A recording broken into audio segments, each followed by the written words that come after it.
knowing that si Kristo, yung pinag-angklahan ng ating pananampalataya, yung Diyos na ating sinasamba, anong impact dapat nun sa atin? Number one, dapat yung perspective natin sa buhay. Ano man ang pinagdadaanan nating lahat ngayon, mga kapatid sa Panginoon, huwag dapat mawawala ang pagtitiwala at pag-asa na nakaangkla kay Kristo Jesus na ating Panginoon at tagapagligtas. Kung kaya niyang likhain ng lahat galing sa wala,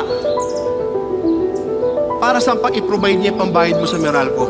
Yung sakit mo, kung nasa kalooban ng Diyos yan, kahit sabihin ng lahat ng doktor na hanggang dito ka na lang, pag sinabi ng Diyos na hindi, i-extend kita, i-extend ka at gagaling ka kasi walang imposible sa ating Diyos na makapangyarihan. Dapat bilang isang Kristiyano, hindi ka na mabubuhay na parang talunan. Ang pananaw ko sa buhay, Lord, sa'yo ako nakadepende.